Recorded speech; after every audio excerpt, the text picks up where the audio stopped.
Assalamu alaikum. Welcome to our JNJ Academy YouTube channel. I am Zishan and today we are going to learn about C programming. ये हमारा lecture 1 है C programming. हम लोगों ने coding session start किया है जहाँ पर C प्रोग्रामिंग सबसे बेसिक प्रोग्रामिंग लैंग्वेज होता है. इसीलिए मैंने C प्रोग्रामिंग को फर्स्ट रखा है ताकि आप पहले C प्रोग्रामिंग को सीख लें. अगर आप C प्रोग्रामिंग सीख लेते हैं तो डेफिनेटली और प्रोग्रामिंग लैंग्वेज जैसे Python, Java, C++, C#, Go, R, ये सारे प्रोग्रामिंग लैंग्वेज आपके लिए आसान हो जाता है. इसीलिए आपको पहले सी प्रोग्रामिंग लैंग्वेज पहले सीख लेना चाहिए, क्योंकि सी प्रोग्रामिंग लैंग्वेज से आपको ये अंडरस्टैंडिंग आ जाती है कि यार बेसिक टर्म, यहाँ पे बेसिक जो भी आपका लूप है, जो भी चीज़ है बेसिक सा सारा कुछ यहाँ पर इस्तेमाल हो जाता है, जिसकी वजह से आपके लिए आगे आने वाले जो प्रोग्रामिंग लैंग्वेज हैं वो आसान हो जाते हैं. ठीक है ना. तो यहाँ पे हम लोग काफ़ी बेसिक से स्टार्ट करेंगे. आपने अगर अब तक कुछ भी नहीं सीखा है प्रोग्रामिंग में तो आप यहाँ पे एकदम बिल्कुल सही प्लेटफॉर्म पे आए हैं. स्टार्टिंग से एंड तक देखो, पीडीएफ आपको मिल जाएगा, डिस्क्रिप्शन में लिंक मिल जाएगा और आप वेबसाइट पे विजिट कर सकते हो www.jnjacademy.com पे जाकर के. ऑफिशियल वेबसाइट है हमारा. चलो तो स्टार्ट करते हैं सी प्रोग्रामिंग. ये हमारा लेक्चर 1 है.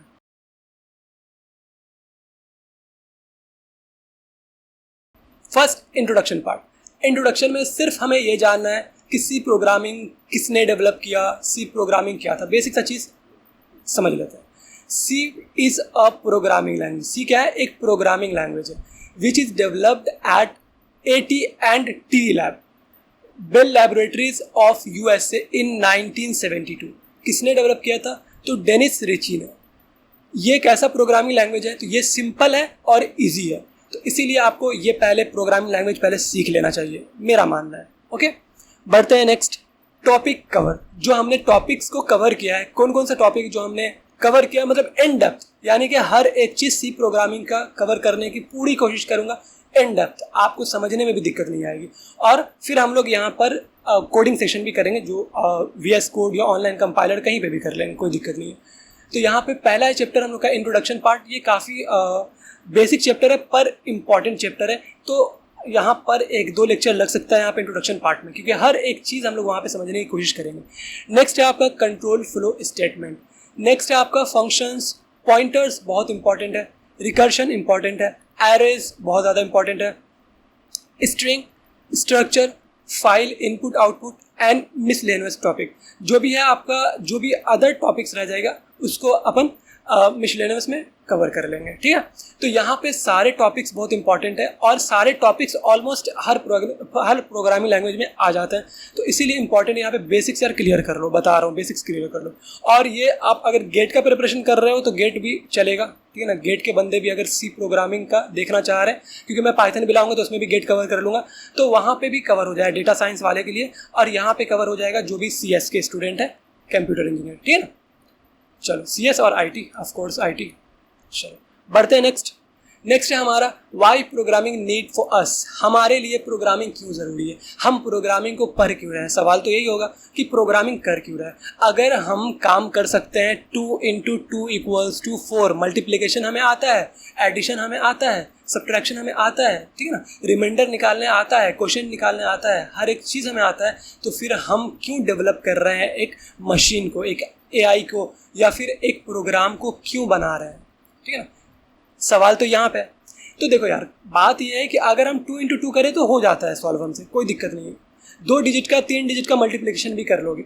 लेकिन जब 10-10 डिजिट का मल्टीप्लिकेशन करना हो, कॉम्प्लेक्स प्रॉब्लम को जब करना हो, तो जो अगर ह्यूमन बीइंग है, जो इंसान है, जो कोई पर्सन अगर उस प्रॉब्लम को सॉल्व करेगा तो थोड़ा सा टाइम वो ले सकता है, थोड़ा क्या काफ़ी टाइम वो ले सकता है.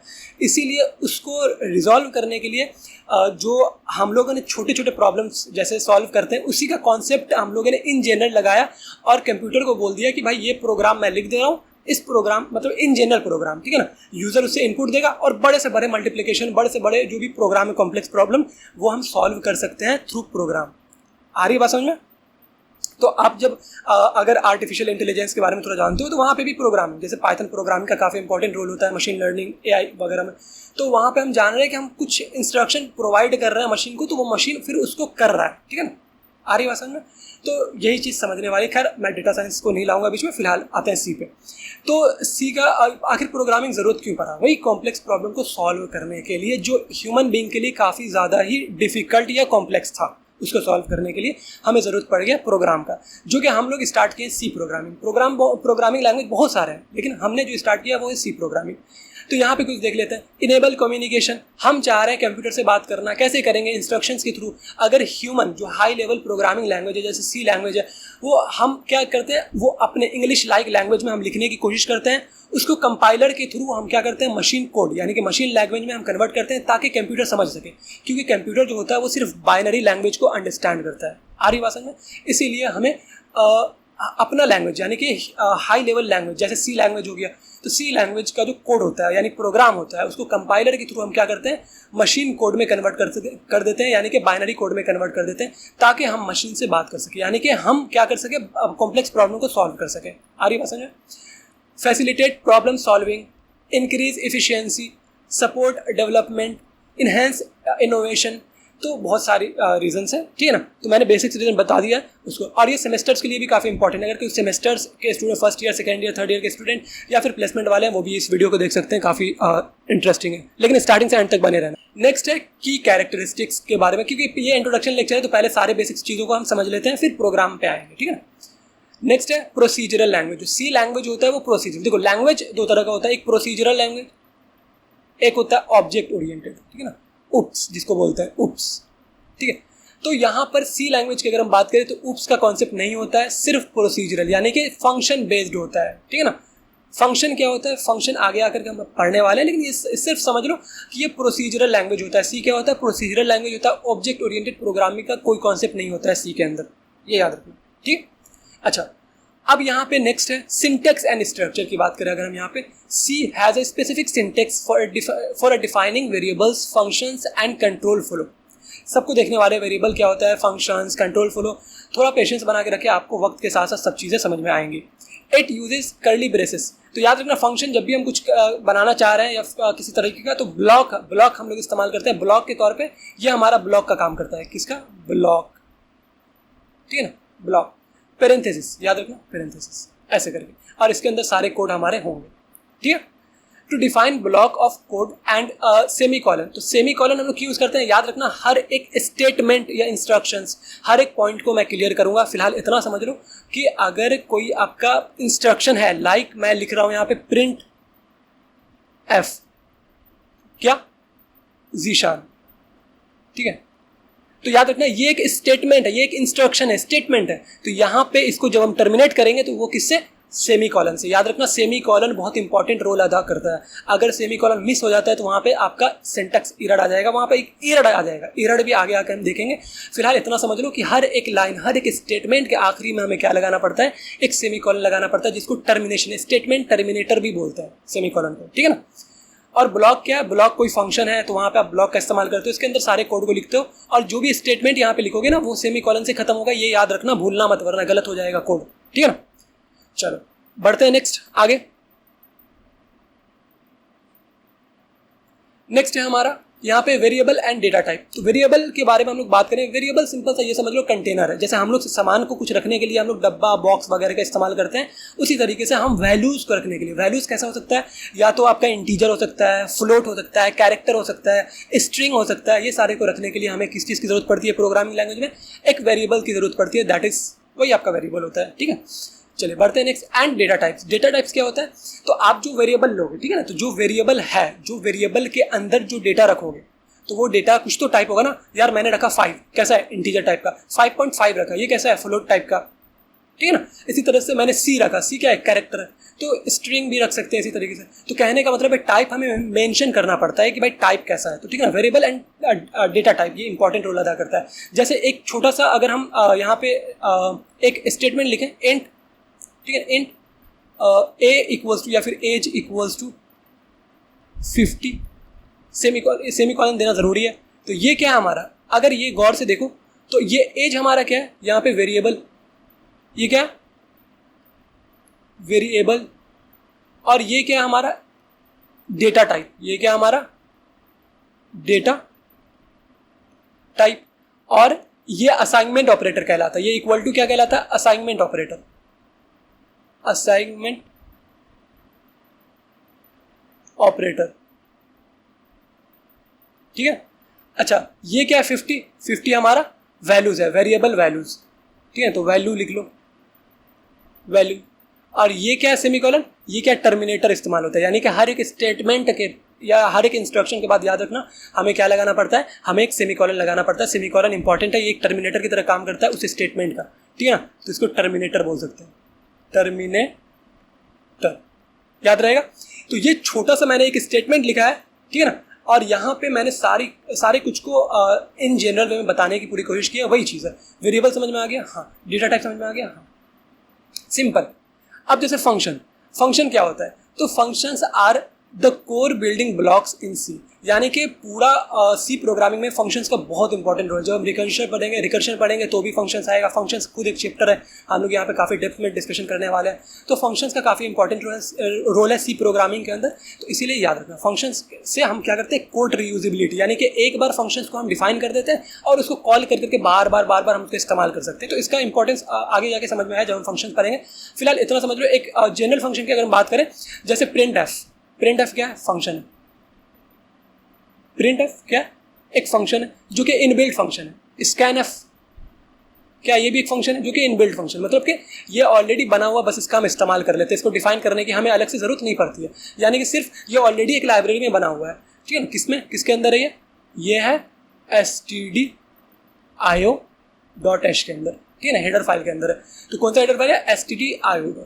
तो हम इसका बात भी करेंगे कि पहले स्कैन एफ प्रिंट एफ को अगर हमें इस्तेमाल करना है तो सबसे पहले हमें क्या करना पड़ेगा, प्री प्रोसेस डायरेक्टिव्स करना पड़ेगा, यानी कि हम उसको देखेंगे अच्छे से। फिलहाल इतना समझ लो कि इसको हमें पहले डिफाइन करना पड़ता है, लिखना पड़ता है, ठीक है ना। सबसे पहले स्टार्टिंग में हम लिखेंगे, फिर इसका इस्तेमाल कर सकते हैं प्रिंट एफ स्कैन एफ का, ठीक है। तो चलो हम जैसे आगे बढ़ेंगे धीरे धीरे समझ में आया, अभी जितना समझ में आ रहा है सब बस डाइजेस्ट करते चलो।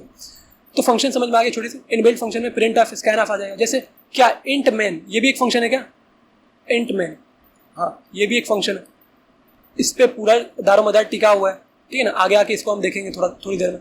तो इंट मैन इंपॉर्टेंट है, ये भी एक फंक्शन है, ठीक है। बढ़ते हैं नेक्स्ट है कंट्रोल फ्लो। तो कंट्रोल फ्लो स्टेटमेंट में क्या आ जाएगा भाई, आपका इफ आ जाएगा, इफ, ठीक है ना। अगर आपका एज 18 से बड़ा है तो आप 18 से ज़्यादा है आपका एज, तो आप क्या कर सकते हो, आप वोट दे सकते हो, एल्स आप वोट नहीं दे सकते। तो if else statement, if else करके आने वाला। फॉर लूप, अगर आप 2 का टेबल प्रिंट करवाना चाहते हो कितने भी दफ़े, तो आप वो कर सकते हो, फॉर लूप से रिपीट कर सकते हो किसी चीज़ को। सिमिलरली वाइल लूप से भी वही काम कर सकते हैं, ठीक है ना। आपका एंड स्विच का भी इस्तेमाल करेंगे हम लोग काफ़ी अच्छा। तो बेसिक कैलकुलेटर बनाने में भी हम स्विच का इस्तेमाल करें, बहुत सारी चीज़ में हम इस्तेमाल करने वाले हैं स्विच का, ठीक है ना। तो ये सारे कंट्रोल फ्लो स्टेटमेंट कहलाते हैं हमारे। नेक्स्ट है memory management. C allows direct manipulation of memory through pointers. तो पॉइंटर्स वेरी इंपॉर्टेंट टॉपिक है, ये इन डेप्थ हम लोग पढ़ने वाले हैं आगे। फिलहाल इंट्रोडक्शन की बात कर रहे हैं कि क्या क्या चीज़ इंपॉर्टेंट है, बेसिक सा चीज़ समझते चलो थोड़ी से, ठीक है ना। बढ़ते हैं नेक्स्ट है हमारा प्री प्रोसेसर डायरेक्टिव्स। जो अभी मैंने बोला था प्री प्रोसेसर डायरेक्टिव्स, तो यही बोला था हमने, क्या, जैसे हैश इंक्लूड stdio.h। तो याद रखना ये हमारा क्या कहलाता है, प्री प्रोसेसर डायरेक्टिव्स, यानी कि हम अगर कोई इनबिल्ट फंक्शन को इस्तेमाल करना चाहते हैं तो इससे पहले हमें इसको क्या करना पड़ेगा, पहले इसे हमें मेंशन करना पड़ेगा कि हम यहाँ पे जैसे कि प्री प्रोसेसर डायरेक्टिव्स को हमें मेंशन करना पड़ेगा कोड के टॉप पोजीशन पे, ताकि हम जो जैसे इसके अंदर क्या है, print f function, scan F function, ये सबको हम इस्तेमाल कर सकें। जैसे मैथ्स का कोई हम फॉर्मूला, जैसे power function, PW, power function को अगर हम इस्तेमाल करना चाहते हैं, ठीक है ना, पावर फंक्शन को अगर हम इस्तेमाल करना चाहते हैं तो पावर फंक्शन को इस्तेमाल करने के लिए पहले इसका जो इनबिल्ट, क्योंकि इनबिल्ट फंक्शन है तो इसका पहले हमें हेडर फाइल यहाँ पे क्या करना पड़ेगा, मेंशन करना पड़ेगा प्री प्रोसेसर डायरेक्टिव्स, जैसे हैश इंक्लूड maths.h, इस तरह से आपको मेंशन करना पड़ेगा। तो खैर वो जब मैं बताऊंगा तो वहाँ पे समझ में आ जाए। फिलहाल इतना समझ लो कि ये वेरी इंपॉर्टेंट रोल अदा करने वाला है हमारा कोड में, ठीक है ना। तो कोई भी कोड हम लिखेंगे तो याद रखना हैश इंक्लूड stdio.h, ये हमें लिखना ही पड़ेगा स्टार्टिंग में। नेक्स्ट है हमारा स्टैंडर्ड लाइब्रेरी। जैसे मैंने बोला ना कि प्रिंट एफ, स्कैन एफ, ये क्या इनबिल्ट फंक्शन है, ये स्टैंडर्ड लाइब्रेरी हमारे हैं, ठीक है ना। जैसे स्टैंडर्ड लाइब्रेरी के अंदर ये सब मौजूद है, ठीक है ना। जैसे इनपुट आउटपुट किसके अंदर, stdio.h के अंदर है। फिर इसी तरह से अगर मैथ्स का कोई फंक्शन हम इस्तेमाल कर रहे थे, पावर, स्क्वायर या फिर एब्सोल्यूट, तो इस तरह का फंक्शन अगर हम इस्तेमाल करें तो वो किसके अंदर है, मैथ्स के अंदर है, मैथ्स लाइब्रेरी के अंदर है, एंड सो ऑन, ठीक है ना। नेक्स्ट है हमारा कंपाइलेशन प्रोसेस। तो कंपाइलेशन प्रोसेस क्या है, बड़ा सिंपल सा प्रोसेस है यार, कि जो हमारा हाई लेवल कोड होता है, हाई लेवल कोड समझ रहे हो ना, जो हम इंग्लिश लाइक लैंग्वेज में लिखते हैं, जैसे सी प्रोग्रामिंग, सी कोड लिखेंगे, ठीक है, सी प्रोग्राम का कोड, सी प्रोग्राम लिखना चाह रहे हैं, कोई भी एक छोटा सा कोड लिखेंगे, तो उसको क्या करना है, उसका आउटपुट हम कैसे देखते हैं, तो वो जो हमने लिखा है English like language, that is like program, C program हम लिखे हैं, ठीक है ना, तो उसको पहले हमें कंपाइलर के थ्रू क्या करना पड़ता है, मशीन कोड में कन्वर्ट करता है। कंपाइलर क्या करता है, वो कोड को मशीन कोड में कन्वर्ट कर सकता है या फिर बाइनरी कोड में कन्वर्ट करता है, ताकि मशीन यानी कंप्यूटर समझ सके उस लैंग्वेज को, फिर हमें स्क्रीन पर आउटपुट दिख जाता है। इस तरीके से हमारा काम चलता है, ठीक है ना, सिंपल सा एरर हैंडलिंग, क्योंकि जब हम कोई कोड लिखते हैं ना तो वहाँ पे एरर भी आया, जैसे मैंने बोला कि सेमीकोलन छूट जाए तो एरर आ जाएगा, जैसे कोई ऐसा एक्सेप्शन, मतलब कि आगे में आगे एक्सेप्शन हैंडलिंग दिखने वाला है ना, कहने का मतलब है कि कुछ चीज़ें ऐसी होंगी जो मतलब थोड़ा हट के काम करेंगी, मतलब कि कहीं कहीं पे कुछ चीज़ गलत हो गया तो वहाँ पे एरर आ जाएगा, इसी तरीके से, ठीक है ना। जैसे अगर मान लो कुछ ब्लॉक का कोई पैरेंथेसिस देना भूल गए, या सेमीकोलन देना भूल गए, या करली ब्रेसेस देना भूल गए, तो वहाँ पे एरर आना तय है। जब एरर आएगा तो जाहिर सी बात है वहाँ पे उसको देखना भी पड़ेगा फिर हमें, तो उसका सॉल्यूशन भी है, आगे आके हम जब आगे जैसे जैसे बढ़ेंगे धीरे धीरे तो वैसे वैसे हम उसको देखते चलेंगे। बढ़ते हैं नेक्स्ट है हमारा पोर्टेबिलिटी, यानी इसका मतलब सिंपल सा ये है कि सी प्रोग्राम जो होता है वो क्या होता है, पोर्टेबल होता है। पोर्टेबल का मतलब है कि डिफरेंट प्लेटफॉर्म पे क्या करेगा, वर्क करेगा, ये थोड़ा सा मॉडिफिकेशन करके हम आराम से दूसरे प्लेटफॉर्म पे वर्क काम कर सकते हैं, यानी कि allowing code to run on a various hardware and operating systems। कहने का मतलब ये है। Efficiency, अगर efficiency की बात करेंगे, C is known for its performance and its efficiency, making it suitable for a system level programming, embedded systems and applications required direct hardware manipulation, ठीक है ना। तो बहुत इंपॉर्टेंट रोल है सी प्रोग्राम को हल्के में मत लेना, ठीक है ना। नेक्स्ट है हमारा बेसिक्स टर्मिनोलॉजीज। तो अगर आप कोई चीज़ सीखते हो तो सबसे पहले बेसिक टर्मिनोलॉजीज, क्यों, क्योंकि अगर मैं डायरेक्ट कोड करवाऊँ फिर इस्तेमाल करूँ प्रोग्राम, इंस्ट्रक्शन, स्टेटमेंट, फिर इसी तरीके से कमेंट्स वगैरह वगैरह, मतलब बहुत ऐसा टर्म इस्तेमाल करूँ, बग, डीबग, ये सब, तो कुछ ऐसे टर्म है जो आपको मतलब फ्रिक्वेंटली इस्तेमाल होंगे, ठीक है ना। सिर्फ ऐसा नहीं कि सी में, ये जनरल टर्मिनोलॉजीज ये हर एक प्रोग्रामिंग लैंग्वेज में इस्तेमाल किए जाएंगे। तो इसका मतलब है कि आपको पहले ही जान लेना चाहिए कि ये है क्या, बेसिक थोड़ा सा जान लो। अगर फिर भी इन डेप्थ जानना है तो www.jnjacademy.com के वेबसाइट पे जा करके पूरा इन डेप्थ नॉलेज ले सकते हो, ठीक है ना। फिलहाल जितना काम का मैं यहाँ पे बात कर लेता हूँ। तो पहला है what is a program. Program क्या होता है। पहला तो सवाल ये है कि सर प्रोग्राम तो आप लिखवाओगे, पर प्रोग्राम है क्या, प्रोग्राम क्या है। तो सिंपल सा इसका अगर डेफिनेशन देखो, a C program is a sequence of instructions written in a C language, यानी कि सी लैंग्वेज के अंदर जो सी प्रोग्राम होता है वो क्या होता है, सीक्वेंस ऑफ इंस्ट्रक्शन से भरा हुआ होता है, उसी को हम क्या बोलते हैं, प्रोग्राम बोलते हैं। जैसे फॉर एग्जांपल अगर हम बात करें थोड़ा सा, ठीक है ना, जैसे एक छोटा सा, जैसे हैश इंक्लूड std io.h, फिर यहाँ पे इंट मेन, डेप्थ में बात करेंगे वैसे इस पर, इंट मेन, उसके बाद प्रिंट एफ लेट सपोज जी, और यहाँ पे मैंने रिटर्न टाइप दे दिया 0 का मतलब सक्सेसफुल ये कोड रन हो जाएगा। तो यहाँ पे ये छोटा सा मैंने कोड लिखा है, तो ये क्या है, यहाँ पे ये एक प्रोग्राम है, ये क्या है, प्रोग्राम है, ठीक है ना। तो ये भी एक प्रोग्राम है, किसका, सी का, क्योंकि सी के सिंटैक्स फॉलो किया गया तो यहाँ पे सी का प्रोग्राम हो जाएगा, सिंपल सी बात है। तो यही मेरा सिंपल सा प्रोग्राम कहलाता है। ये प्रोग्राम छोटा बड़ा सब हो सकता है, तो ये मेरा सिंपल सा प्रोग्राम है, ठीक है ना। अब प्रोग्राम में कुछ चीज़ें इंक्लूड होती हैं, जैसे क्या क्या चीज़ हमने इंक्लूड किया पहले यहाँ पे, तो प्री प्रोसेसर डायरेक्टिव्स। सबसे पहला प्री प्रोसेसर डायरेक्टिव्स मैंने बोला है कि देना ज़रूरी है, तभी हम प्रिंट एफ, स्कैन एफ ये सब फंक्शन का इस्तेमाल कर सकते हैं। तो पहला प्री प्रोसेसर डायरेक्टिव्स को देना ज़रूरी है। दूसरा फंक्शंस, जैसे मैंने इंट मेन को इस्तेमाल किया है, तो ये फंक्शंस इंपॉर्टेंट है। अगर देखो एक से ज़्यादा फंक्शंस एक प्रोग्राम के अंदर हो सकता है, लेकिन ओनली वन, यानी कि ओनली वन फंक्शन है एक प्रोग्राम के अंदर, तो इसका मतलब है कि वो फंक्शन जो होगा वो मेन फंक्शन ही होगा, ये तय है, याद रखना, ठीक है ना। तो इंपॉर्टेंट है ये मेन फंक्शन। अगर एक से ज़्यादा फंक्शन पॉसिबल है किसी प्रोग्राम में, हाँ पॉसिबल है, लेकिन अगर किसी प्रोग्राम में सिर्फ एक ही फंक्शन है तो इसका मतलब वो फंक्शन मेन फंक्शन ही होगा, ये तय है। तो वो फंक्शन को ना वो मेन फंक्शन होगा। एक से ज़्यादा फंक्शन किसी प्रोग्राम में पॉसिबल है, लेकिन अगर एक ही फंक्शन है तो वो मेन ही होगा, ये तय है। नेक्स्ट वेरिएबल्स, तो वेरिएबल्स यहाँ पे हमने इस्तेमाल नहीं किया, वेरिएबल अगर चाहे तो इस्तेमाल कर सकते हैं, कोई दिक्कत नहीं। जैसे इंट एज इक्वल्स टू 5 उस टाइम हमने लिया था, तो ये क्या है, एज यहाँ पे क्या है, वेरिएबल है। तो प्रोग्राम के अंदर वेरिएबल होते हैं, हाँ हो सकते हैं। स्टेटमेंट्स की अगर हम बात करेंगे, जैसे statement instructions that perform actions, जैसे यहाँ पे प्रिंट जी मैंने किया, प्रिंट एफ जी, तो ये क्या है, स्टेटमेंट्स।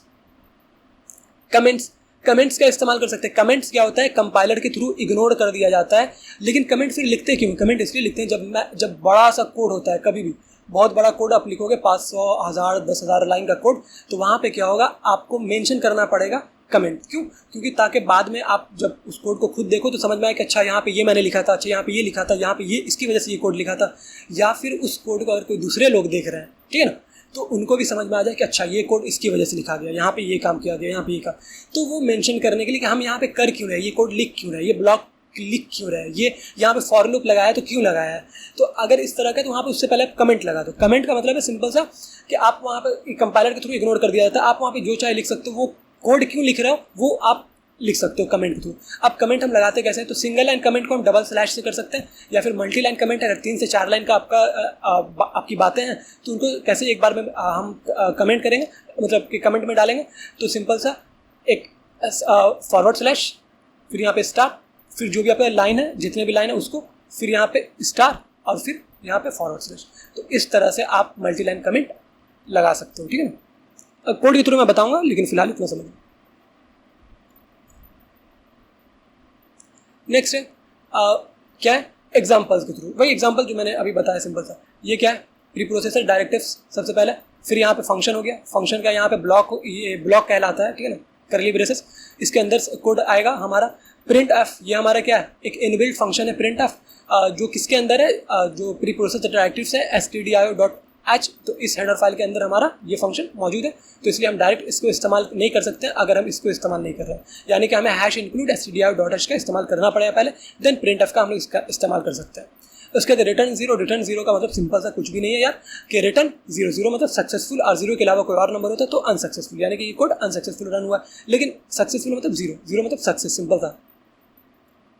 अब नेक्स्ट यहाँ पे व्हाट इज स्टेटमेंट, पहला तो प्रोग्राम हमने देख लिया, व्हाट इज स्टेटमेंट। अब यहाँ पे स्टेटमेंट क्या है, आप तो बोल दिए प्रोग्राम, पर प्रोग्राम में स्टेटमेंट वर्ड आया था, पर स्टेटमेंट क्या है, तो in C programming a statement is a complete line of code that performs a specific actions और comment, specific actions and command, तो वो मेरा क्या कहलाता है, सिंपल सा स्टेटमेंट कहलाता है।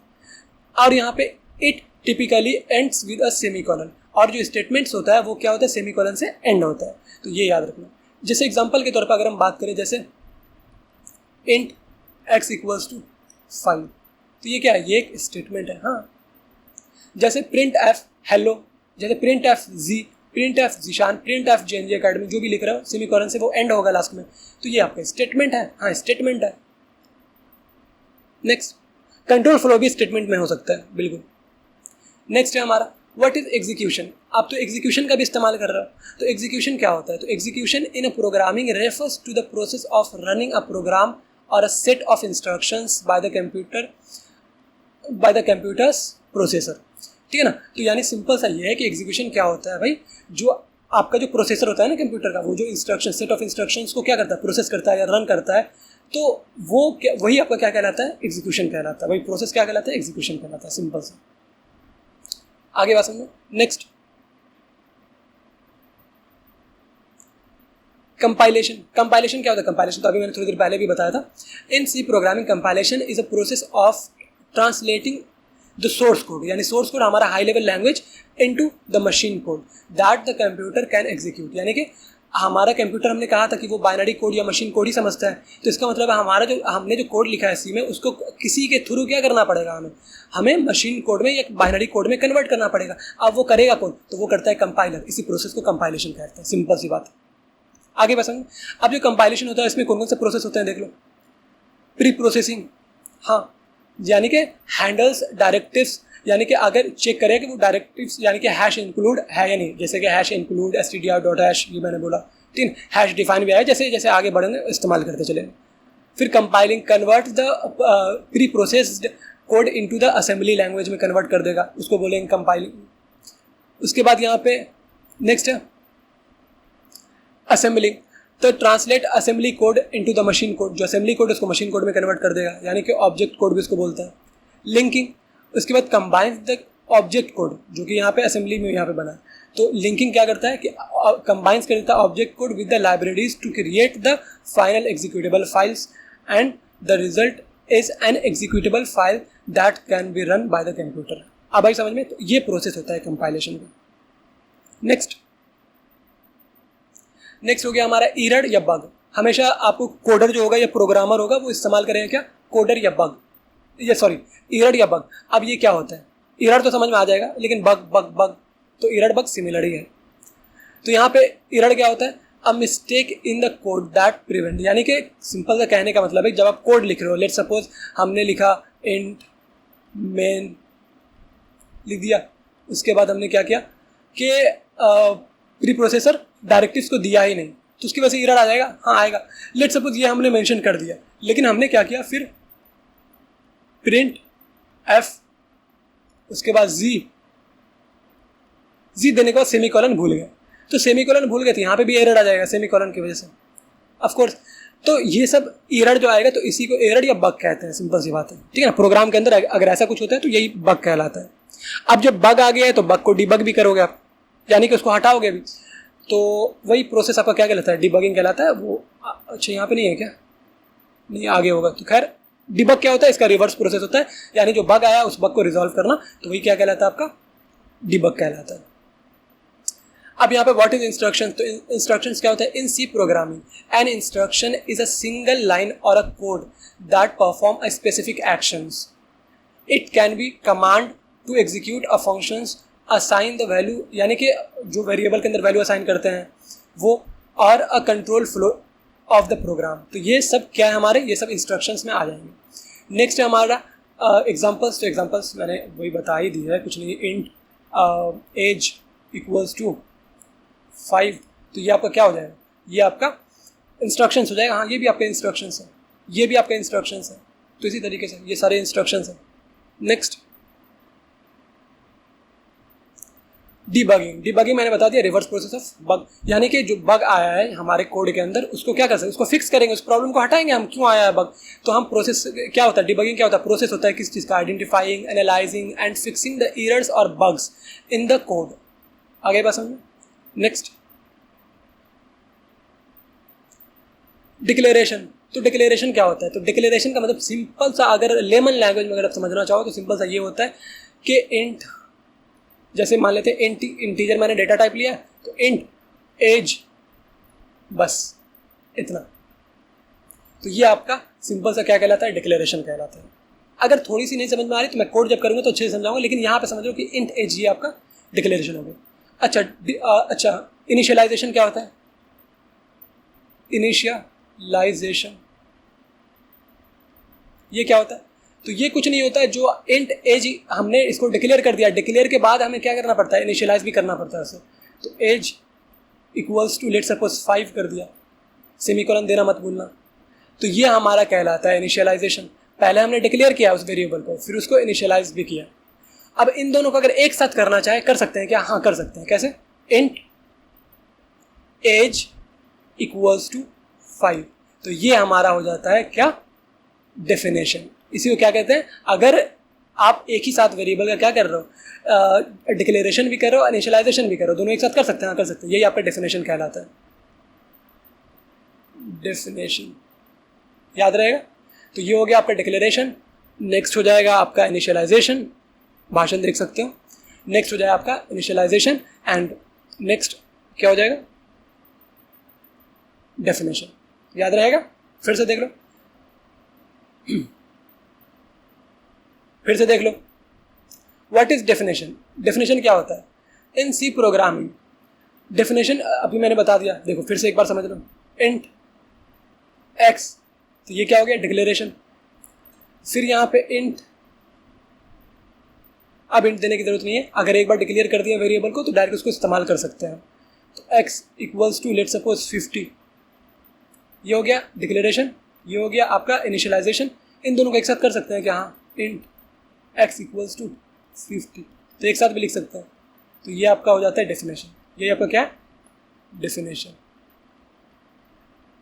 आगे बस समझो। तो ये तो मैंने वेरिएबल को लेकर के किया है, आप चाहे तो फंक्शंस वगैरह को भी लेके कर सकते हो, कोई दिक्कत वाली बात नहीं है। अब सी प्रोग्रामिंग है तो हर एक चीज़ का, जो चीज़ दुनिया में एग्जिस्ट करता है उसका एडवांटेजेस भी है और डिसएडवांटेजेस भी है, ये तो याद रखना। तो एडवांटेजेस क्या है इसका, एडवांटेजेस क्या है? Performance, C provides high performance and efficiency, low level access to the memory and system resources. Next portability, यानी कि पोर्टेबल होता है C program. Next control over system resources. Next हमारा प्रोसीजरल लैंग्वेज होता है ये, और नेक्स्ट हमारा स्टैंडर्ड लाइब्रेरी होता है, ठीक है ना। यहाँ पे डिसएडवांटेजेस क्या है इसके? डिसएडवांटेजेस, सबसे बड़ा जो डिसएडवांटेज है कि उप्स का प्रॉब्लम सॉल्व नहीं कर सकते इससे, उप्स इसके अंदर आया नहीं, सबसे बड़ा disadvantage.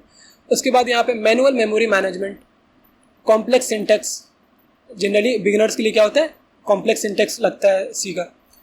Lack of built in error handling, ठीक है ना। फिर यहाँ पे सिक्योरिटी, फिर यहाँ पे नो ऑब्जेक्ट ओरिएंटेड फीचर्स, तो एट्सेट्रा। तो यहाँ पे ये सारे कुछ डिसएडवांटेजेस भी हैं इनके। नेक्स्ट एप्लीकेशंस, तो इसके एप्लीकेशंस भी होंगे तभी तो हम सी पढ़ रहे हैं। हाँ, तो एप्लीकेशंस क्या है? तो सिस्टम प्रोग्रामिंग, जैसे Linux, Unix, kernel and devices drivers, ये सब किसके कोड बने हुए हैं? सब में कोडिंग हुआ है सी प्रोग्रामिंग का। एम्बेडेड सिस्टम, एम्बेडेड सिस्टम जैसे हमारा automotive systems, industrial machines, appliances, ये सब में जो कोड होता है वो किसका है? वो भी सी प्रोग्रामिंग का ही होता है। Software development, building high performance applications like database system जैसे MySQL, real time system. Gaming में इसी का इस्तेमाल होता है, क्योंकि जो सी प्रोग्रामिंग होता है वो फास्ट होता है। सी प्रोग्रामिंग क्या होता है? फास्ट होता है। क्योंकि अगर पाइथन में क्या होता है, बहुत सारे लाइब्रेरीज होते हैं उसके अंदर, बहुत सारे क्या होते हैं, मॉड्यूल्स होते हैं उसके अंदर, जिसकी वजह से क्या होते हैं, वो स्लो हो जाते हैं। जावा में भी सेम केस, तो पर सी के अंदर इतना नहीं है। तो सी क्या होता है, थोड़ा फास्ट, उसके कंपेयर में फास्ट होता है सी प्रोग्रामिंग, जिसकी वजह से गेम वेम में जो इस्तेमाल करते हैं जनरली हम सी प्रोग्रामिंग का इस्तेमाल करते हैं, ताकि गेम फास्ट चले हमारा, ठीक है। क्योंकि गेम में हम नहीं चाहेंगे कि बहुत स्लो गेम हो, तो फास्ट गेम हो, तो इसलिए हमने वहाँ पर भी सी प्रोग्रामिंग का इस्तेमाल करते हैं, ठीक है। नेक्स्ट, फिर यहाँ पे कंपाइलर्स एंड इंटरप्रेटर्स। तो देखो, कंपाइलर्स इंटरप्रेटर्स में ज़्यादा डिफरेंस नहीं है। आप इसका इंटरप्रेटर से जनरली हम किसका, जो जैसे पाइथन में हम इंटरप्रेटर से इस्तेमाल करते हैं कोड को रन करने के लिए, और यहाँ पे सी हो गया, जैसे जावा हो गया, इसमें हम लोग किसका इस्तेमाल करते हैं, कंपाइलर का इस्तेमाल करते हैं। बाकी और भी डिफरेंस है, तो डिफरेंस उतना इंपॉर्टेंट, बस इतना समझ लो कि कंपाइलर्स हम सी में इस्तेमाल करेंगे, पाइथन में हम इंटरप्रेटर इस्तेमाल करेंगे। ये single line by line code को रन करता है, ये एक ही बार कोड को रन करता है, बस बेसिक से डिफरेंस, और कोई नहीं। नेटवर्किंग में भी हम सी का इस्तेमाल करते हैं। इसी तरीके से फिर यहाँ पे साइंटिफिक कंप्यूटेशन, फिर यहाँ पे ग्राफिक्स एंड विजुअलाइजेशन, तो ये सब में हमारा एप्लीकेशन है सी प्रोग्रामिंग का। नेक्स्ट, अब हम आते हैं अपने मेन टॉपिक सब पे। कॉन्स्टेंट्स, वेरिएबल्स एंड कीवर्ड्स क्या होता है? तो कॉन्स्टेंट सिंपल सा मतलब होता है वैसा एंटिटी जिसको हम चेंज नहीं कर सकते हैं, इसी को हम लिटरल्स भी कहते हैं। वेरिएबल्स वैसा एंटिटी जिसको हम चेंज कर सकते हैं, और इसको आइडेंटिफायर्स भी बोलते हैं। कीवर्ड्स क्या कहलाता है?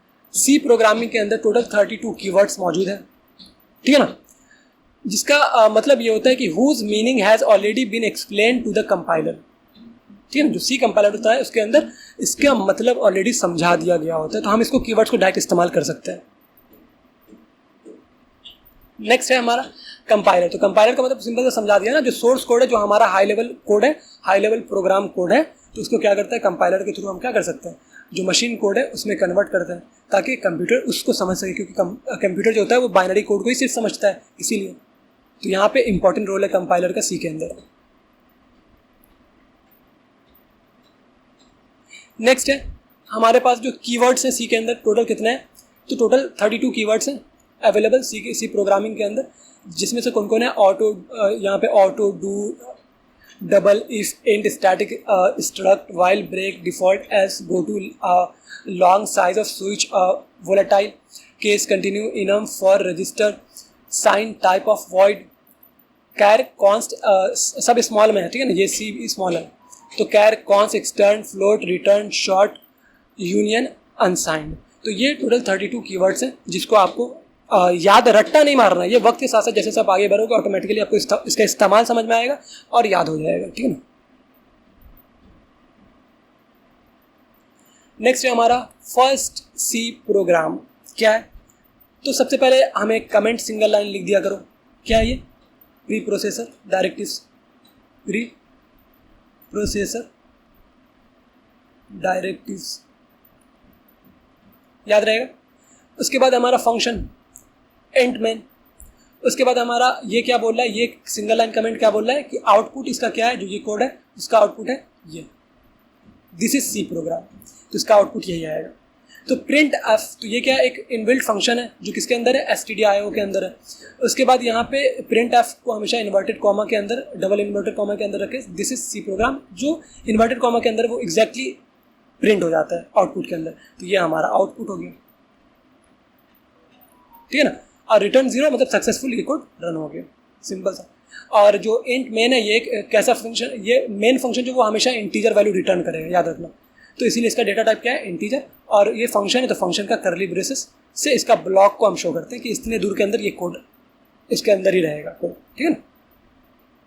इसका एक्सप्लेनेशन देख लो।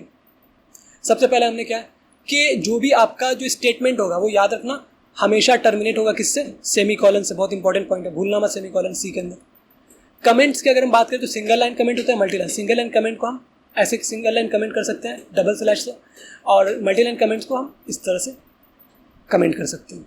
कमेंट जो होता है वो कंपाइलर के थ्रू इग्नोर कर दिया जाता है, वो अपनी बात आप लिख सकते हो जो चाहो।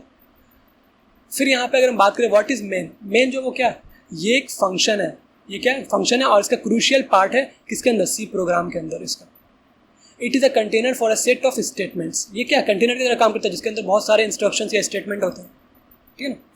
सी प्रोग्राम में have more than one functions, यानी कि सी प्रोग्राम के अंदर एक से ज़्यादा फंक्शंस हो सकते हैं, लेकिन अगर सिर्फ उस प्रोग्राम के अंदर एक ही फंक्शन है तो याद रखना वो होगा मेन फंक्शन ही होगा, ये एकदम तय है।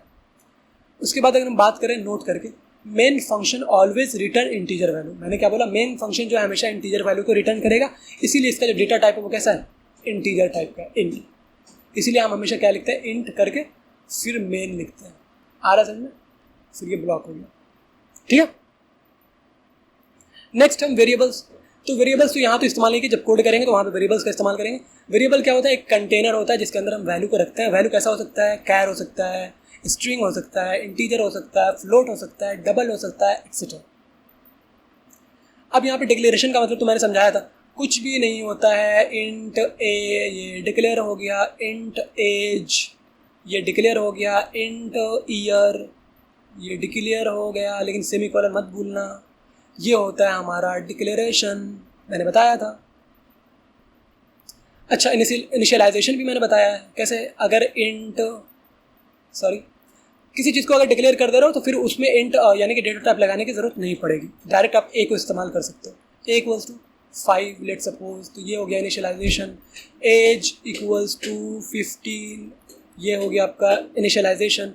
ईयर इक्वल्स टू 2024, ये आपका क्या हो गया, इनिशियलाइजेशन हो गया। इन दोनों को एक साथ करके लिख देंगे तो वो क्या हो जाता है, डेफिनेशन। मैंने बताया, सब बता रखा है, आपको दिक्कत नहीं होगा ना, इसीलिए मैं बेसिक से पढ़ा रहा हूँ ताकि आपको छोटी छोटी चीज़ें समझ में आए। नेक्स्ट है हमारा रूल्स फॉर वेरिएबल नेम्स। अब वेरिएबल को लिखने का नाम भी होता है ना, ऐसे रैंडम नाम थोड़ी लिख सकते हैं, ये 9 एज इक्वल्स टू फलाना नेम का, ऐसे नहीं लिख सकते, ये अलाउ नहीं।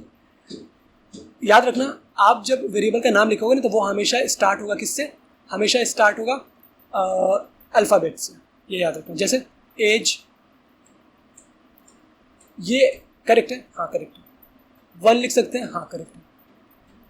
यानी कि पहले नंबर से स्टार्ट मत करना, एज के बाद नंबर इस्तेमाल कर सकते हो, एज 9 ऐसे करके इस्तेमाल कर सकते हो, एज अंडरस्कोर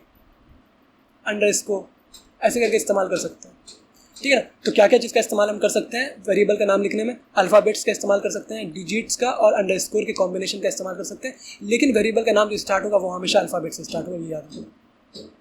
दूसरी बात, इसका कई कंपाइलर जो होता है वो अलाउ कर देता है वेरिएबल का नेम कितने लेंथ तक का हो सकता है, इतने कैरेक्टर का, यानी कि 247 कैरेक्टर तक का नाम लिखा जा सकता है। तो क्या आप इतना बड़ा नाम लिख के क्या करोगे, क्यों इतना टाइम पास करोगे, रिलेवेंट नाम लिखो, छोटा लिखो, अच्छा नाम लिखो।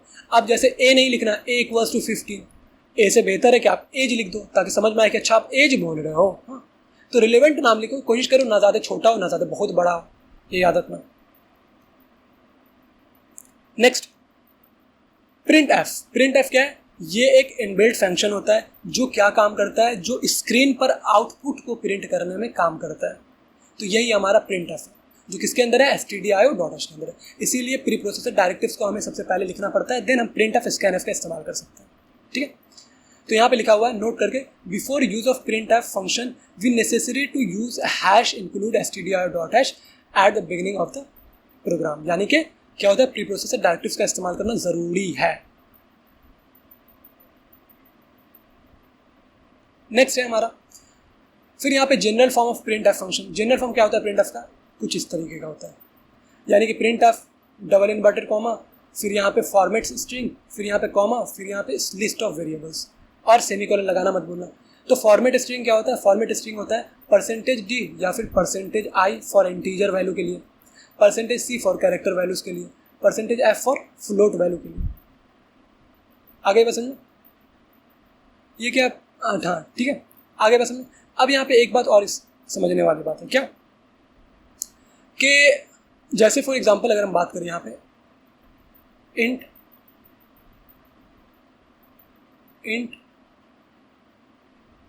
एज इक्वल्स टू 15, ठीक है, इंट एज इक्वल्स टू 15, फिर यहाँ पे इंट मेन, फिर यहाँ पे प्रिंट एफ, फिर यहाँ पे हम इंटीजर को प्रिंट करना चाह रहे हैं तो %d कॉमा एज हम डायरेक्ट लिखेंगे और यहाँ पे प्रिंट क्या होगा, मान लेते हैं कि यहाँ पे हम प्री प्रोसेसर डायरेक्टिव्स को लगा दिया और उसके बाद ये कोड हम यहाँ पे लिख रहे हैं और इसका आउटपुट क्या होगा, तो output of this code is %d की जगह पे क्या हो जाएगा, कॉमा के राइट साइड में क्या एज, तो एज का वैल्यू क्या है 15, तो यहाँ पे %d की जगह पे 15 आ जाएगा और यही हमारा आंसर होगा। तो जब हम और चीज़ इसको डेप्थ में पढ़ेंगे, जब कोड करेंगे तो और चीज़ समझ में आया, फिलहाल इतना समझ लो कि इस तरह से कुछ काम करता है। याद रखना कि प्रिंट एफ स्क्रीन पर आउटपुट प्रिंट करने के काम में आता है और उसका फॉर्मेट कुछ इस तरीके का होता है, यानी कि हम किसी वेरिएबल का वैल्यू भी इस तरह से हम प्रिंट करवा सकते हैं, ठीक। और यहाँ पे print f can print values of variables as well as result of expression, यानी कि एक्सप्रेशन को भी आराम से प्रिंट कर सकता है, दिक्कत नहीं है। नेक्स्ट है हमारा स्कैन एफ, ये भी किसके अंदर है, stdio.h। तो यानी कहने का मतलब है कि इसको भी अगर हमें इस्तेमाल करना है तो सबसे पहले हमें क्या करना पड़ेगा, प्री प्रोसेसर डायरेक्टिव्स को अप्लाई करना पड़ेगा, देन हम स्कैन एफ का इस्तेमाल कर सकते हैं। तो स्कैन एफ क्यों इस्तेमाल करते हैं, जब यूज़र से इनपुट लेना है, यूज़र से इनपुट लेना है, सपोज इंट एज, अब इसको हमने डिक्लेयर कर दिया पर इनिशियलाइज नहीं कर रहे, क्योंकि हमको एक वैल्यू नहीं चाहिए, हमें यूज़र से वैल्यू चाहिए, तो इंट एज लिख देंगे। उसके बाद डायरेक्ट हम क्या करेंगे, फिर लिख सकते हैं print f enter your age and then scan f, फिर स्कैन एफ का जो रूल होता है वो अप्लाई करना पड़ेगा। तो स्कैन एफ का रूल क्या है, तो स्कैन एफ लिखोगे, फिर %d डबल इन्वर्टेड कॉमा के अंदर, फिर कॉमा के बाहर m%, इसको क्या बोलते हैं, m% ऑफ वेरिएबल नेम, यानी कि जो भी वेरिएबल का नाम है, यहाँ पे a हमने लिया है तो यहाँ पे m% ऑफ a। अब m% साइन क्या है, ये एड्रेस ऑफ ऑपरेटर भी कहलाता है, जो क्या बताता है, मेमोरी के अंदर लोकेशन ऑफ वेरिएबल को, यानी कि वेरिएबल का लोकेशन बताता है। तो मेमोरी जो होगा वो माना जाता है कि ब्लॉक वाइज होता है, ठीक है, कुछ इस तरह से ब्लॉक वाइज होता है। इसका कुछ वैल्यूज भी होता है, जैसे 1000, 2000, 3000 एंड सो ऑन। मान लो कि ये 50,000 यहाँ पे, ठीक है, 50,000, ठीक है। अब यहाँ पे 50,000 लोकेशन पे सपोज हमारा क्या है, ए है, तो ये लोकेशन हमारे लिए मायने रखेगा। तो एक मेमोरी होगा, मेमोरी कोई एक ब्लॉक का जो एड्रेस होता है वो 5000 लेट सपोज हमने माना, लेकिन वो एक्चुअली सबका अलग अलग मेमोरी लोकेशन। अब हमको एक्जैक्टली थोड़ी पता है कौन सा लोकेशन देगा, पर इतना पता है कि एक मेमोरी का एक लोकेशन हमें मिलेगा, वो लोकेशन लेट सपोज 5000 है उसका एड्रेस, ठीक है ना, आ रही बात समझ। बट हम जो सारा काम करते हैं वो किसमें, वेरिएबल का नाम, जैसे इंट ए, तो यहाँ पे हमें एक ए वेरिएबल मिल गया, कि अभी नहीं, जब इनिशियल जब वैल्यू डालेंगे तब मिलेगा। तो यहाँ पे इंट ए डिक्लेरेशन के टाइम में मेमोरी नहीं मिलता है इसको, तो इंट ए एक वेरिएबल बना जहाँ पे जब हम इसको वैल्यू डालेंगे यहाँ पे, तो लेट सपोज वैल्यू हमने इंटर किया 15, तो 15 जब यहाँ पे आया तो किस लोकेशन में, तो यहाँ पे 5000 पे 15 आया जिसका नाम क्या था ए, तो ए को 15 से हम डायरेक्ट इसको एक्सेस कर सकते हैं, ठीक है। एक्चुअली में सारा काम एड्रेस का हो रहा है, जब हम पॉइंटर्स पढ़ेंगे ना तब वहाँ पे ज़्यादा समझ में आएगा एड्रेस की बात है। फिलहाल इतना समझ लो कि ये m% का इंपॉर्टेंट रोल होता है स्कैन एफ में, ठीक है ना, और %d जब भी लगे तो इन्वर्टेड डबल इन्वर्टेड कॉमा के अंदर, ये भी याद रखना, ठीक है। तो स्कैन एफ का काम समझ में आया कि यूजर से इनपुट लेने के काम में आता है। चलो एक कोड हम लोग देख लेते हैं यहाँ पे। तो write a code for addition of 2 numbers and take inputs from users. ये बोल रहा है कि आपको क्या करना है कि 2 नंबर्स लेना है यूजर से, यूजर यानी कीबोर्ड से, उसके बाद दोनों नंबर को आपको ऐड करके आउटपुट प्रिंट कर देना है, ठीक है। तो आप इसको जितना बेहतर चाहो कोड लिख सकते हो, कोई दिक्कत वाली बात नहीं। चलो स्टार्ट करते हैं। लॉजिक तो समझ में आ गया ना कि दो नंबर हमें लेना है, तो लेट सपोज एक ए नंबर हो गया, एक बी हो गया, ये दो नंबर हमें मिल गया यूज़र से, ठीक है ना। दो नंबर मिलने के बाद हमें क्या करना है, सी में सपोज हम ये ए प्लस बी कर देंगे सी के अंदर, तो ये एडिशन भी हो गया। तो लॉजिक क्या है हमारा, लॉजिक सिंपल सा ये है कि ए बी दो वेरिएबल लेना है, तो हमें सबसे पहले क्या लिखना है, preprocessor directives hash include std io dot H, उसके बाद क्या लिखना है, इंट मेन फंक्शन, देन यहाँ पे करली ब्रेसेस स्टार्ट हो जाएगा यहाँ से इंट मेन फंक्शन से। उसके बाद यहाँ पे इंट हमें क्या क्या वेरिएबल की जरूरत पड़ने वाली है, ए बी सी की, तो उसको पहले डिक्लेयर कर दो ए बी सी। आप इसको अलग अलग भी कर सकते हो डिक्लेयर, पर एक साथ भी कर सकते हो कॉमा के थ्रू, ठीक है। इंट ए बी सी और सेमीकोलन लगाना मत भूलना लास्ट में, ये हो गया डिक्लेयर। अब हम क्या करेंगे, print F double inverted comma के अंदर प्लीज़, आप जो चाहो लिख सकते हो, please inter your two numbers,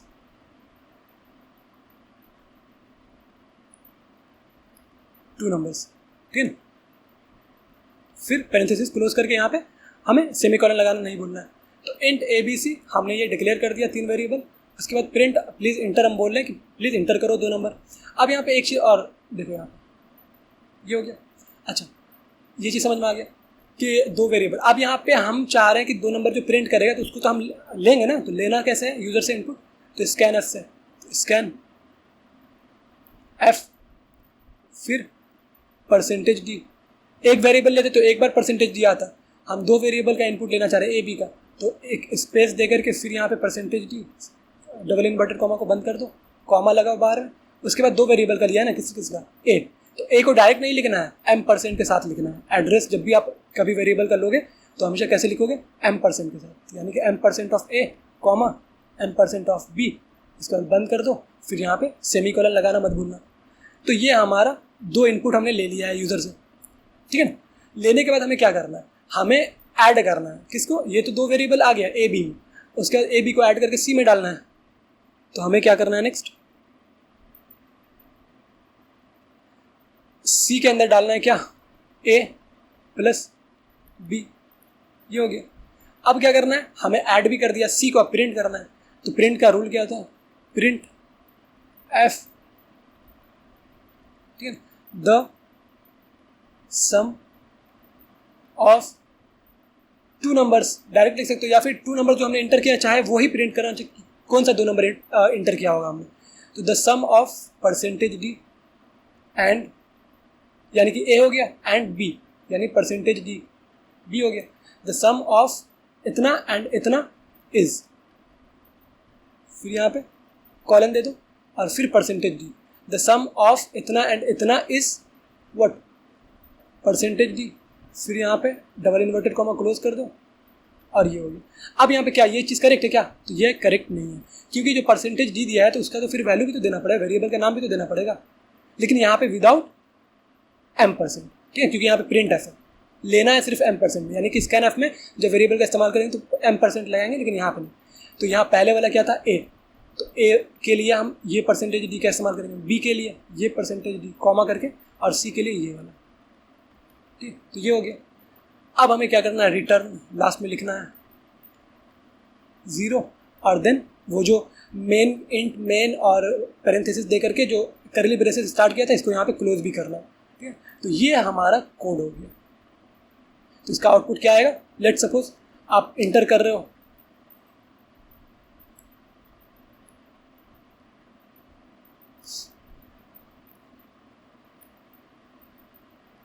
output क्या आएगा, तो ये पहले पूछेगा आपसे क्या कि प्लीज़ इंटर योर टू, तो ये क्या पूछेगा, please inter your two numbers, पहले ये पूछेगा। तो पूछने के बाद ये क्या करेगा, तो लेट सपोज पहला इंटर किया हमने 20, दूसरा इंटर किया लेट सपोज 30, तो हमारा आउटपुट इसका क्या आएगा, द सम ऑफ ए का वैल्यू हमने क्या पहले इंटर किया, वो ए का वैल्यू था तो 20, एंड सेकेंड वाले का 30 इज, उसके बाद कॉलन, फिर कितना होगा इन दोनों का सम 20 30 का 50। तो ये हमारा आंसर हो जाएगा। तो ऐसे ही करके होता है, यानी कि अगर आप कोड को अपने लैंग्वेज में लिख सकते हो ना इस तरीके से, तो समझ जाओ कि आपका कोड मतलब ज़बरदस्त है, कोडिंग करने का तरीका ज़बरदस्त है, कोडिंग आपको आता है अच्छे से, आपको ड्राई रन आता है करना। ड्राई रन का मतलब होता है कोड को स्टेप बाय स्टेप यानी कि एनालिसिस करना, स्टेप बाय स्टेप आपको सब कुछ आता है करना, ठीक है, सिंपल सा। तो अगर ड्राई रन करने आता है कोड को तो सिंपल से आप सारा काम फिर कर लो, कोड लिख भी लोगे बिना देखे, कुछ भी मतलब नहीं करना पड़ेगा, ठीक है, प्रो हो जाओगे। तो बेसिक से कोड से ही आप अच्छे कोड पे जाते हो, ठीक है ना, ये याद रखना। तो कोडिंग करना ज़रूरी है, कोडिंग सिर्फ देखने से वीडियो नहीं आ जाएगा, वीडियो देखो, जो समझाया जा रहा है उसको समझो, और देन खुद से जब आपको लैपटॉप है या फ़ोन है जो भी है आप उसमें कोडिंग करो, देन आपका इम्प्रूवमेंट होगा। और एक चीज़ और मैं बता दे रहा हूँ, कोडर्स के लिए जनरली नहीं समझते हैं आप लोग, तो कोडर्स के लिए मैं एक चीज़ और बता दूँ, टाइपिंग आप लोग स्ट्रॉन्ग करो। टाइपिंग आप कोई भी वेबसाइट पे चलो, इंग्लिश का टाइपिंग स्ट्रॉन्ग करो, क्योंकि जनरली कोडिंग में क्या होता है, इंग्लिश वर्ड ही होते हैं, तो स्ट्रॉन्ग करो, हो जाएगा। जब इंग्लिश आ जाएगा तो आप कोडिंग का टाइपिंग भी सीख लोगे आराम से, ठीक है, तो इंपॉर्टेंट है। चलो, तो ये कोड को हम यहाँ पे देख भी लेते हैं, देख लो, तो ये हमारा कोड था। तो ये थोड़ा जनरली मतलब थोड़ा इजी टाइप का कोड लिखा हो, पर मैंने जो लिखा है वो जो बताया वो अलग टाइप का कोड है। तो हमेशा कोड को आप कई तरीके से लिख सकते हो, बेस्ट जितना पॉसिबल होता है उस तरीके से लिख सकते हो, कोई दिक्कत नहीं। तो ये 2 होमवर्क है आपका। पहला होमवर्क तो ये है, the distance between the 2 cities in kilometre आपको यूज़र से लेना है, यानी कीबोर्ड से आपको कोई वैल्यू लेना है, जो कि वो वैल्यू को मानना है आपको क्या, कि वो जो लेट्स सपोज 20 हमने लिया, तो 20 मानना है कि ये किलोमीटर में यूज़र ने दिया होगा, ठीक है, ये मानना है। तो 2 डिस्टेंस ए बी का ये डिस्टेंस लेट्स सपोज हमें 20 किलोमीटर। अब इसका बोला है कि आपको प्रिंट करना है मीटर में, फीट में, इंचेस में, सेंटीमीटर में। कर लोगे, आराम से हो जाएगा। किलोमीटर को आप मीटर में कैसे कन्वर्ट करते हो, metre equals to kilometre into 1000। Centimetre में कैसे जाते हो, तो centimetre equals to metre into 100, ठीक है ना। इसी तरह से इंचेस में आप कैसे जाओगे, तो इंचेस इक्वल्स टू जो आप सेंटीमीटर निकाले तो सेंटीमीटर बाई 2.54। इसी तरीके से आप फीट में कैसे जाओगे, तो FT इक्वल्स टू जो इंचेस आएगा उसको डिवाइड कर दोगे 12 से, तो आपका आंसर आ जाएगा। इस तरीके से आप आराम से कर सकते हो। मैंने हिंट दे दिया, बाकी कर लोगे। नहीं होगा तो आप वेबसाइट से यूट्यूब के वीडियोस के लास्ट में जो कमेंट्स ड्रॉप कर सकते हो, वहाँ से भी आप सॉल्यूशन पूछ सकते हो, मैं सॉल्यूशन आपको बता दूंगा। अभी मैं खुद आपको दे रहा हूँ कि आप कितना सोच सकते हो, ठीक है ना, कितना कैपेबल है। जब तक खुद से नहीं सोचना सीखोगे, खुद से नहीं करोगे, तब तक नहीं होने वाला, ये याद रखना, ठीक है। तो खुद से सोचना सीखो। मैं बता सकता हूँ यार, जितना बताया उतना से ये क्वेश्चन बन जाएगा। मैंने ऐसा नहीं दिया कि मैंने पढ़ाया कुछ है क्वेश्चन कुछ दे रहा हूँ, नहीं, जितना मैंने पढ़ाया उतना से ये क्वेश्चन हो जाएगा, इतना तय, ठीक है। नेक्स्ट सॉल्यूशन बाद में, जब आपसे नहीं बनेगा तो। नेक्स्ट यहाँ पे इफ द मिस्टेक्स या sorry if the marks obtain by the student, यानी कोई एक स्टूडेंट है जिसका 5 सब्जेक्ट का मार्क्स यूजर से लेना है। लेट्स सपोज वो स्टूडेंट मैं ही जी, ठीक है, मैं क्या कर रहा हूँ, मैं यूजर से इनपुट लेना चाह रहा हूँ। तो लेट्स सपोज मेरा मार्क्स आया, सब्जेक्ट था उस टाइम में M1 M2 M3 M4 M5, 5 subject है। लेट्स सपोज इसका वैल्यू आया 80 89 99 90 60, कुछ इस तरीके का। अब ये जो 5 मार्क्स आ गए, ये मैंने एक वैल्यू लिया, और कोई और कुछ और वैल्यू ले सकता है, तो यही यूज़र से लेना है आपको। ये मैंने एक वैल्यू लिया। अब इसी का क्या बोल रहा है, ये सम पूछ रहा है। एग्रीगेट मतलब क्या होता है, सम। तो सम पूछ रहा है, तो सम तो निकाल लोगे आराम से, M1 plus M2 plus M3 plus M4 plus M5, तो ये एग्रीगेट हो जाएगा। परसेंटेज भी पूछ रहा है, परसेंटेज बचपन में कैसे निकाल देते हैं, परसेंटेज कैसे निकाल देते हैं, जो एग्रीगेट आया है उसको डिवाइड कर देते, यानी कि ये सम जितने भी मार्क्स का सम आया है डिवाइडेड बाय टोटल मार्क्स। तो बोला है पर सब्जेक्ट का मार्क्स है 100, तो 5 सब्जेक्ट का हो जाएगा 500 इंटू 100, तो 100 से 100 तो ऐसे भी कट जाएगा। तो डायरेक्ट हम क्या करेंगे, कोडिंग में परसेंट इक्वल्स डायरेक्ट हम करेंगे जो एग्रीगेट मार्क्स है वो डिवाइडेड बाई 5 जितने सब्जेक्ट हैं वो, यही आंसर हो जाएगा परसेंट का, और ये हो जाएगा सम एग्रीगेट का। कर लोगे, आराम से हो जाएगा, ठीक है, तो आराम से कर लोगे। अच्छा, अब ये काम एक काम करते, कोड करवा दे रहा हूँ, इसका कोडिंग कर दे रहा हूँ, ठीक है, क्योंकि कोडिंग करना ज़रूरी है ये वाले क्वेश्चन का। और भी क्वेश्चन का कर सकता हूँ, लेकिन इस क्वेश्चन का करवा दे रहा हूँ कोडिंग, ताकि दिक्कत ना हो कि हाँ भाई कोडिंग भी हुआ है, कोडिंग होना ज़रूरी है, ठीक है ना। तो कुछ नहीं करना है, चलो तो करना क्या क्या है वो देख लो। कुछ नहीं करना, ये मैंने पहले से बना के रखा है, इसको हटा दे रहा हूँ मैं। तो सबसे पहले फोल्डर में चले जाओ, फिर आप जा सकते हो कहाँ पे, डेस्कटॉप पे जा सकते हो, आपकी मर्ज़ी। न्यू फोल्डर बना लो, ठीक है ना। तो न्यू फोल्डर अब जैसे मान लेता हूँ मैं बना रहा हूँ सी प्रोग्रामिंग,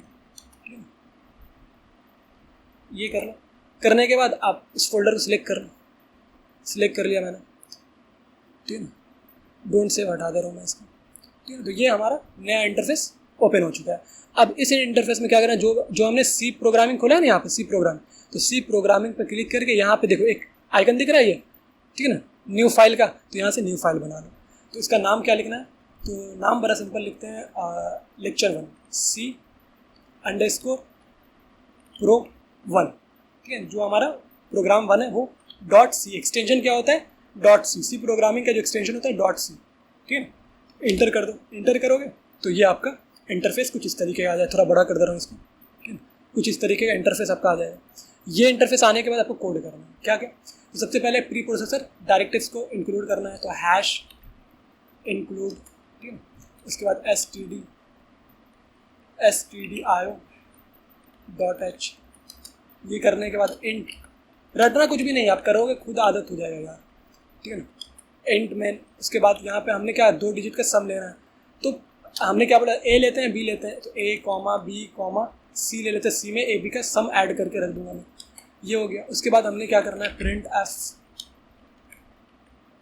एफ करने के बाद हमें क्या करना है प्रिंट एफ में क्या करना है, यूजर को बोलना है क्या, please inter your 2 numbers, 2 numbers हमने क्या करना है इंटर करवा लेना है, ठीक है। तो ये हो गया इंटर। इसके बाद हमें क्या करना है, फिर इंटर करवाना है 2 नंबर, तो यहाँ पे स्कैन एफ का इस्तेमाल करना है। फिर यहाँ पे %d 2 बार 2 वेरिएबल है, तो %d आप ले लो यहाँ पे।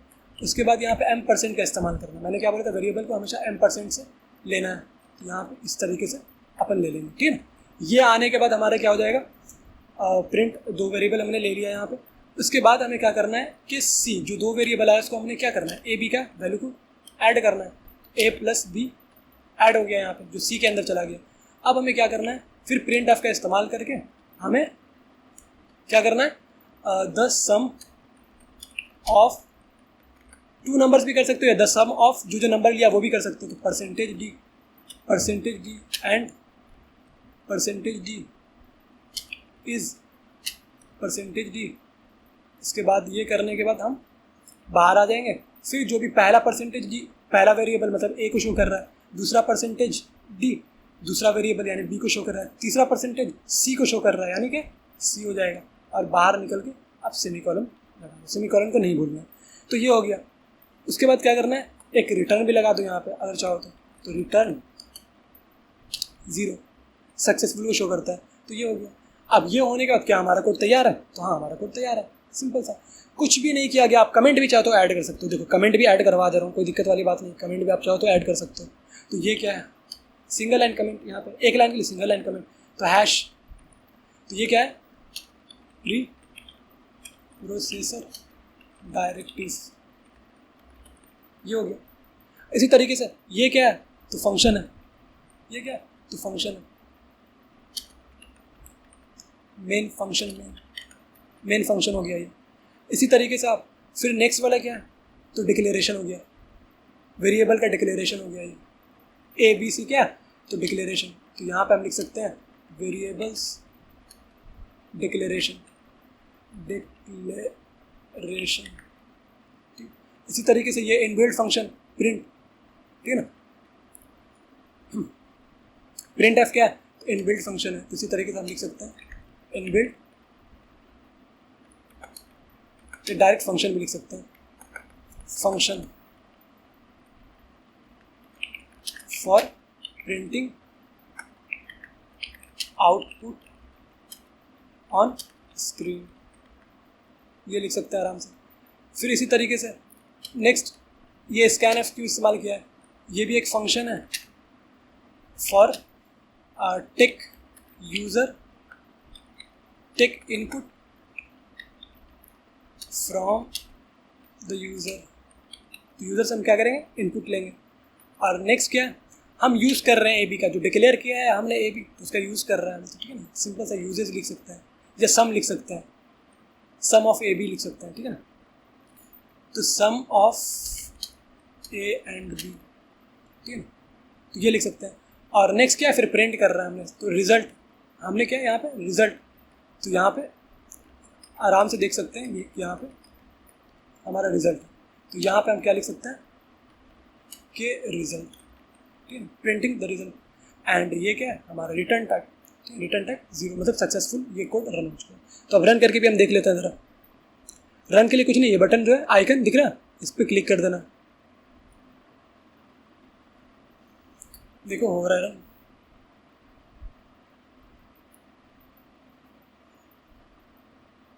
हो गया।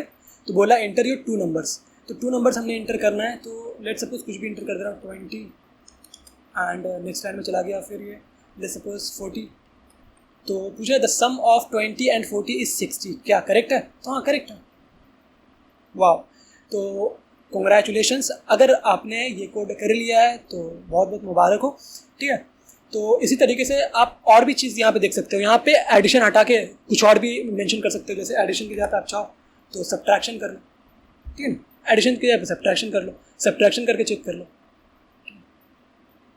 तो सब्ट्रैक्शन देख सकते हो यहाँ पे। नेक्स्ट बोला है एंटर, देखो लास्ट में यहाँ पे बोला है ना, यहाँ पे देखो लास्ट में क्या बोल रहा है, एंटर योर 2 नंबर्स, तो क्या क्या एंटर कर लो, लेट सपोज 30 एंड 45 44। अब इसका हमने क्या करना है, सब्ट्रैक्शन करना है, तो सब्ट्रैक्शन कर लो, देख लो -40, हाँ -40 नहीं आना चाहिए था।